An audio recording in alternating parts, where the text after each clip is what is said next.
안녕하세요. 10주차 시작하겠습니다. 10주차에서는요, 유아의 다루기 어려운 행동을 지도하기 위한 가정과의 연계라는 주제로 여러분과 공부해 보겠습니다. 가정과의 연계. 네, 여러분, 유아의 다루기 어려운 행동을 지도하기 위해서 가장 중요한 존재가 있어요. 그 존재는 바로 부모를 포함한 가족입니다. 부모는 자녀에 대해서 잘 알고 있고요. 그리고 또 잘 알고 있지만 잘 모르고 있을 수도 있고요. 유아의 어떤 다루기 어려운 행동을 지도할 때 부모는 교사에게 가족의 역할이 어떠한지 이야기도 해줄 수 있습니다. 그 외에도 가정 생활 배경, 가정의 문화 등에 대한 정보를 제공해 줄 수 있어요. 그리고 가족의 유형, 이혼이나 질병이나 금전 문제와 같은 스트레스 요인, 가정에서 관찰되는 유아의 어떤 다루기 힘든 행동의 유형, 심각성 등에 대한 정보를 공유하고 그로 인해서 유아의 다루기 어려운 행동을 줄이, 줄이고 부작용 행동을 줄이고 바람직한 방안을 마련할 수 있는 그 토대를 제공할 수 있기 때문에 부모는 아주 교사에게 중요한 존재입니다. 그래서 적절한 생활 지도를 위해서는 교사와 부모의 협력은 필수적인데요. 또 유아의 다루기 어려운 행동 이후에도 또 그런 부작용 행동이 나타날 가능성이 높기 때문에 가정과 어떻게 연계를 할 수 있는지 그 방법에 대해서 이야기해 보겠습니다. 첫 번째, 이 10주차 가정과의 연계에서 나누어지는 챕터 1, 2가 있어요. 1은 유아 문제행동 지도를 위한 교사 부모 연계 방법. 2는 특별한 요구를 지닌 유아를 위한 생활 지도입니다. 자, 유아의 문제행동 지도를 위한 교사 부모의 연계 방법 중에서 첫 번째는 전화 상담이 있습니다. 네, 부모와 의논할 수 있는 방법 중 하나는 전화 상담인데요. 전화 상담을 통해서 유아의 일상적인 생활에 대해서 의견을 나누고 또 문제 행동에 관한 상담도 이루어질 수 있습니다. 대부분 부모는 자신의 아이가 문제 행동을 일으키는 것을 쉽게 받아들일까요? 안 받아들일까요? 네, 받아들이기 어렵습니다. 특히 교사를 통해서 우리 아이가 문제 행동을 한다라는 이야기를 듣는 것, 그리고 또 교사가 부모님에게 자녀의 문제 행동이 이런 것들이 있습니다라고 이야기하는 것은 매우 쉽게 해야 될까요? 조심스럽게 해야 될까요? 네, 매우 조심스럽게 이루어져야 합니다. 거기서 전화는 효율적인 상담 매체로 활용될 수 있는데요. 하지만 때때로 얼굴을 보고 직접 대화를 나눌 수 있는 시간을 가지는 것이 신뢰 형성에 더 긍정적인 영향을 미칠 수 있습니다. 자, 어쨌든 전화를 활용한 상담을 할 때 교사는 최대한 친근하고 부드러운 목소리로 전화하는 것이 좋고 부모가 편하게 전화를 받을 수 있는 시간을 택하는 것도 현명한 방법입니다. 또 문제 행동과 관련한 긴 시간의 대화를 나누어야 한다고 판단될 경우에는 전화로 하기보다는 면담을 통해서 대화를 하는 것이 좋겠습니다. 면담이 이루어지기 전에 전화를 통해서 이와의 문제 행동에 대한 사실을 미리 알려서 또 부모가 당황하는 일이 없도록 배려하는 것도 필요할 것입니다. 자, 그럼 유아의 문제 행동에 대한 부모와의 전화 상담 예에 되어 있네요. 교재 253페이지부터 255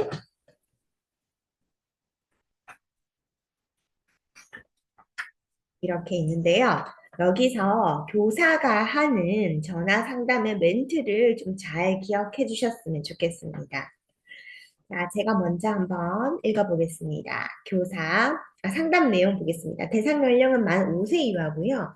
상담 내용은 친구와 놀이할 때 자신의 생각을 지시적이고 명령적인 어투로 이야기하는 유아의 문제 행동에 대한 전화 상담입니다. 안녕하세요, 어머니. 유치원이에요. 그럼 여러분이 부모 한번 해보십시오. 안녕하세요, 선생님. 오늘 그네가 유치원에서 잘 지냈나요? 네, 오늘은 역할 영역에서 미용실 놀이를 했어요. 나리하고 나은이가 손님이 되어서 놀이를 했답니다. 나리가 엄마와 함께 미용실에 가봤다고 이야기하면서 그네가 어머니와 함께 미용실에 가봤다고 이야기하면서 친구에게 파마도 해주고 놀이했어요. 그네가 무척 즐거워했겠네요. 네, 그네가 친구랑 함께 놀이하는 것을 무척 즐거워한답니다. 그런데 친구들에게 자신의 생각을 표현할 때, 야, 너 이거 해. 저것 갖고 와. 처럼 조금은 지시적으로 표현하는 모습을 보이긴 해요. 아, 그래요? 그네가 친구랑 노는 것을 좋아해요. 놀이하면서 자기 마음대로 하려고 한다면 고쳐야 한다고 했는데. 아니에요, 어머니. 놀이할 때 그네는 자신의 생각을 친구들에게 잘 표현하는 모습을 보인답니다. 자, 여기 줄 거 보세요. 자신의 생각을 친구들에게 잘 표현하는 모습을 보인답니다. 자, 그럼 여기서 일단 부모님에게 자기 자녀에 대한 긍정적인 모습을 먼저 얘기를 해주었어요. 그럼 부모가 어떻겠습니까? 아, 우리 아이가 그렇게 뭐, 선생님이 우리 아이를 미워하지 않는 거 생각합니다. 실제로 미워합니까? 미워하면 안 되죠? 네, 미워하지 않고 그 아이의 어떠한 개선해야 할 행동에 대해서 이야기하고 부모님과 정보를 공유하려고 지금 전화를 하는 거지. 나는 당신의 아이 때문에 정말 살 수가 없어요라는 메시지를 줘서는 안 되겠죠. 네, 계속해서 해볼게요. 교사가 얘기하고 있습니다. 자신의 생각을 표현하는 것은 아이에게 중요한 부분이에요. 제가 생각했을 때는 그네는 자신의 생각을 긍정적으로 표현하는 방법을 알려주는 것이 필요한 것 같아요. 아, 그래요. 애가 워낙 에너지가 넘치고 이것저것 다 하고 싶어 해요. 친구들이랑 노는 것도 좋아하는데 어떻게 해야 될지 모르겠어요. 아, 어머니, 제 생각에는 친구들과의 관계에서 그네가 자신의 생각을 표현하는 것은 좋은 것 같고요. 그런데 아직 아이고 또 또래와의 관계 형성이 배워야 하는 시기이기 때문에 긍정적으로 표현하는 것은 어려운 것 같아요. 그래서 친구에게 자신의 생각을 표현할 때 나는 미용실 주인이 하고 싶어. 나은이는 손님을 하는 건 어때? 라든지 필요한 물건이 있을 때 갖다 줘가 아니라 갖다 줄 수 있어? 와 같이 표현할 수 있도록 돕는 것이 필요할 것 같습니다. 걱정이네요. 자꾸 그러면 친구들도 싫어할 텐데 다른 아이도 그런가요?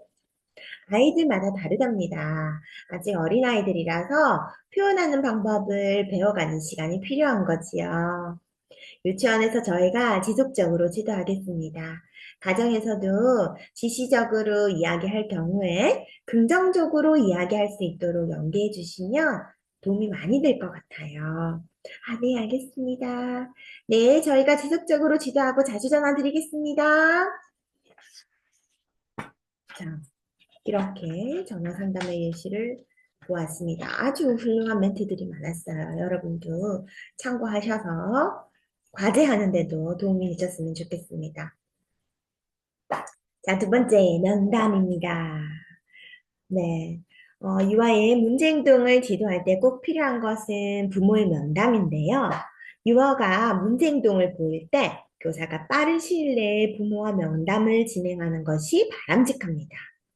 정기적으로 진행되는 면담 때까지 기다릴 경우에는 유아의 문제 행동이 더 심각해질 수가 있고, 또 면담은 가정과 유아교육기관이 함께 유아를 지도할 수 있는 기회를 제공하기 때문에 면담을 통해서 교사는 부모와 상호 친밀감도 형성하고 또 가정생활에 대한 정보도 있고 또 결국에는 부모와 함께 협력할 수 있는 좋은 기회가 되기 때문에 다음과 같은 사항을 기억하고 면담을 진행합니다.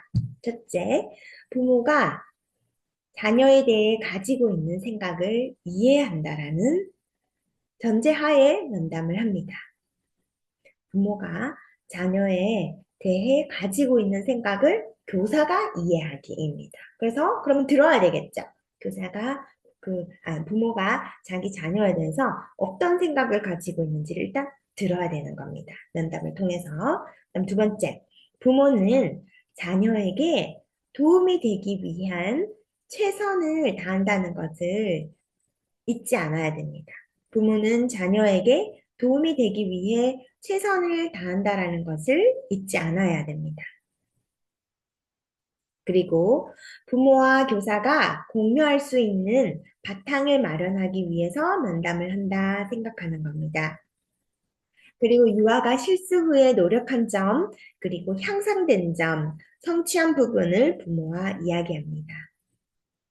이렇게 부모와 교사가 동등한 관계에서 서로를 전문가로 인정하는 바탕 위에서 친근한 면담이 이루어지면 유아의 문제 행동에 대해서 의견 차이를 인정하고 또 각각의 입장에서 가진 그 장점을 살려서 문제 행동을 해결할 수 있는 방안을 찾을 수 있을 것입니다.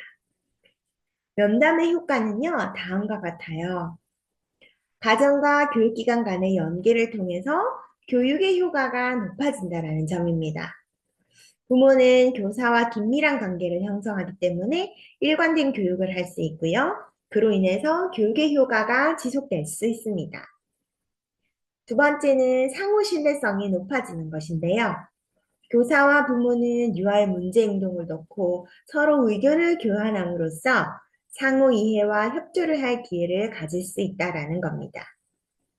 그로 인해서 서로에 대한 신뢰성이 높아지지요. 그리고 면담을 통해서 정보의 상호 교류가 가능해지기 때문에 교사는 부모로부터 유아의 가정에서의 생활 습관, 양육 방법, 가정 환경, 성장 과정 등에 대한 정보를 얻을 수 있고요. 부모는 교사를 통해서 유아교육기관에서 유아의 행동, 또래 관계에 대한 정보를 얻을 수 있다는 점입니다. 자, 그럼 유아의 문제 행동에 대한 부모와의 면담의 예시를 한번 살펴볼까요? 교재 257페이지부터 258 이렇게 살펴보겠습니다. 자, 대상 연령 만 5세 유아입니다. 상담 내용은 자신의 생각을 울음으로 표현하는 유아의 문제 행동을 해결하기 위한 부모 면담입니다. 제가 교사를 해볼게요. 여러분이 부모를 해보십시오. 안녕하세요, 어머니. 어서 오세요. 오시느라고 힘드셨죠? 괜찮습니다. 그네는 어떻게 하셨어요? 할머니 집에 맡기고 왔어요. 그렇군요. 어머니와 그네에 대해서 이야기를 나누면 그네를 지도하는 데 많은 도움이 될 것 같아 바쁘시지만 부탁드렸습니다. 그래서 발달 보고서, 포트폴리오를 이렇게 놀이 참여 영역 자료, 일화 기록 등을 보여준 후 우리가 지금까지 했지요, 여러분? 그런 거를 보여주면서 면담을 시작합니다. 이렇게 생략을 하고요. 자, 그 다음 보세요. 요새 그네가 유치원에서 속상해하며 눈물을 흘리는 횟수가 많아졌어요. 눈물을 보이는 모습을 관찰해 보니 자신이 하고 싶은 것이 마음대로 되지 않았을 경우에 그런 모습이 보이는 것 같더라고요. 어제는 조형 영역에서 나무 만들기 활동을 하면서 만들고 싶은 모양을 생각해 보도록 했는데 가만히 앉아서 울고 있었어요. 아이가 원하는 것이 있을 때나 친구나 교사에게 이야기할 때 아기 목소리로 이야기하기도 합니다. 가정에서는 어떤가요? 아주 좋은 표현이죠. 가정에서는 어떤가요? 면담을 할 때. 자, 그래서 유아의 어떤 그 교육기관에서의 모습, 가정의 모습에 대한 정보를 공유하고 있는 겁니다. 부모. 아, 네. 아, 그대가 좀 예민한 것 같아요. 며칠 전에는 색종이 접기 하다가 마음대로 되지 않는다고 구겨버리고 울었어요. 안 되는 것에 대해서 괜찮다고 이야기를 해도 힘들어하는 것 같아요. 요즘 들어 울음을 보이면서 아기 목소리로 이야기를 하는 모습이 많아져서 걱정입니다. 아, 네. 학기 초에 속상해하며 울음을 보이는 것에 대해 지속적으로 지도해서 많이 개선되었다고 생각을 했는데, 최근 들어서는 또 속상하거나 마음대로 되지 않았을 경우에 울음이라는 부정적인 방법으로 표현하거나 아기 목소리를 이야기하는 횟수가 늘어났어요. 아이가 심리적으로 부담을 느끼고 있는 것이 있는지 그네와 이야기를 나누어 보았는데요. 편안한 분위기에서 물어보니 동생 이야기를 하더라고요. 그러면서 그네는 엄마와 함께 있는 시간이 많았으면 좋겠다고 이야기했어요. 아, 네. 그네에게 신경을 많이 쓰고 있고, 그네도 동생을 무척 예뻐해요. 동생이 생기면 그럴 수 있다고 해서 저랑 아빠랑 그네를 예쁘다 예쁘다 하는데, 그리고 2주 전부터 제가 조금 일이 있어서 할아버지 댁에서 생활하는 시간이 늘어났어요. 네, 제 생각에는 그네가 최근 들어 눈물을 보이거나 아기 목소리를 내는 모습이 많아진 것이 어떤 환경적으로 좀 많이 변했거나 동생에 대한 스트레스가 있는 것 같아요. 보통 애들은 동생이 태어나게 되면 부모님의 관심과 사랑이 줄어든다고 생각을 하지요. 그리고 동생이 하는 행동을 따라하면 부모님이 나를 좀 더 봐주지 않을까 생각을 해서 아기 목소리를 내거나 아기의 행동을 따라하기도 한답니다. 바쁘시지만 그네와 둘이 보내는 시간을 좀 더 갖는 것은 어떨까요? 그네가 부모님이 여전히 자신을 사랑하고 느낄 수 있도록 애정 표현도 많이 해주시고요. 무엇보다 동생을 돌보는데 그네가 참여할 수 있도록 도와주는 것도 좋을 것 같아요. 중약, 그다음 교사가 그네가 조금 더 적극적으로 활동에 참여할 수 있도록 지도할게요. 저희도 그네가 충분히 사랑받고 있다고 느낄 수 있도록 돕겠습니다. 가정과 연계해서 우리 그네 지도한다면 그네가 눈물을 보이거나 아기 목소리로 이야기하는 것이 개선될 거라는 생각이 듭니다, 어머니. 부모. 네, 감사합니다.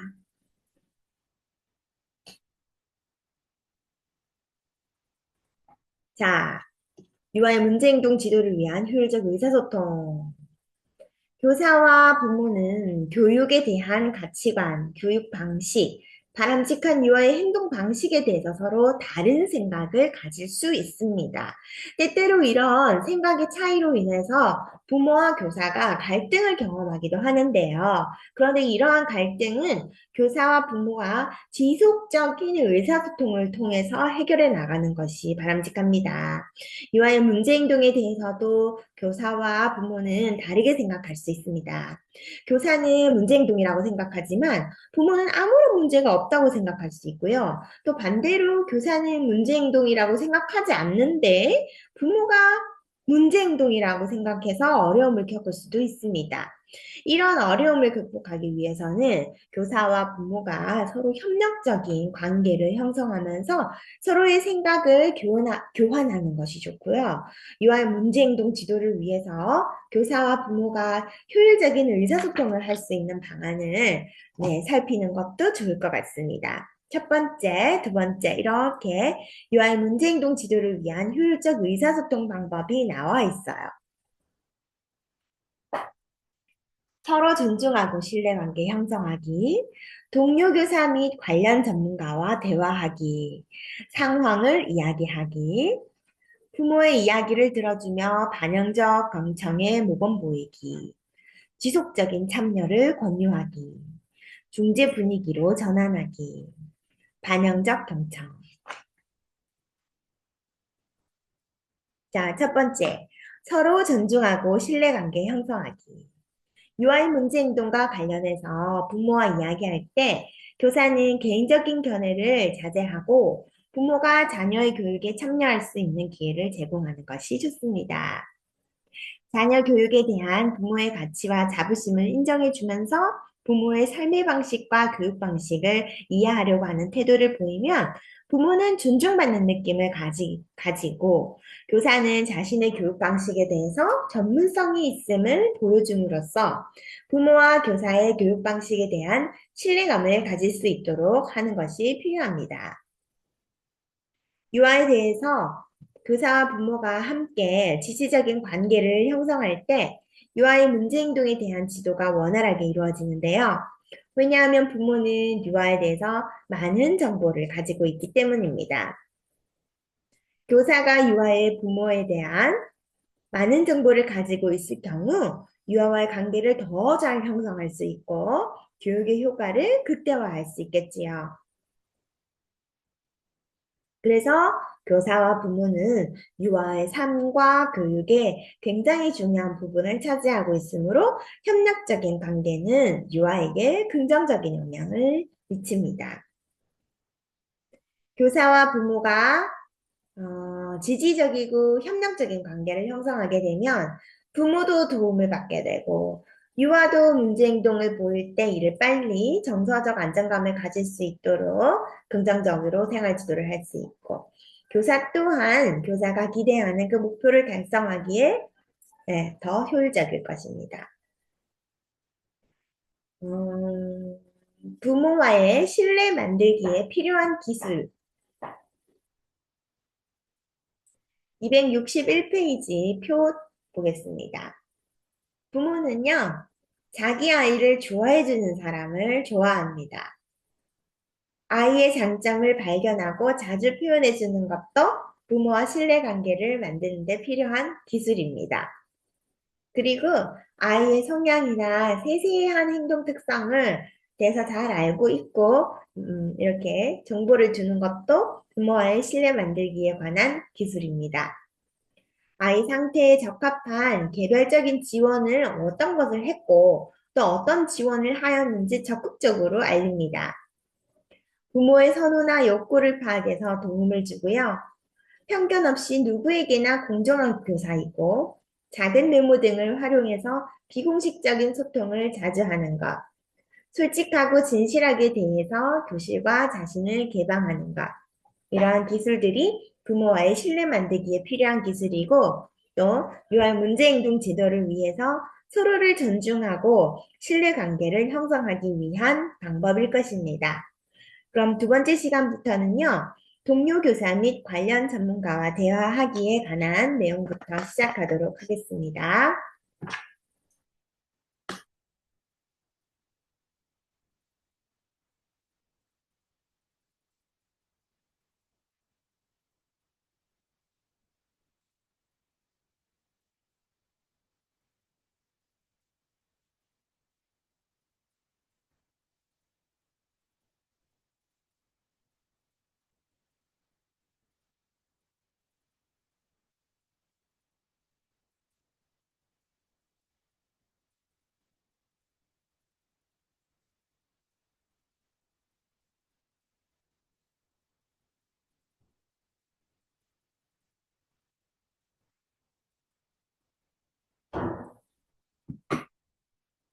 네, 이번 시간도 수고하셨습니다.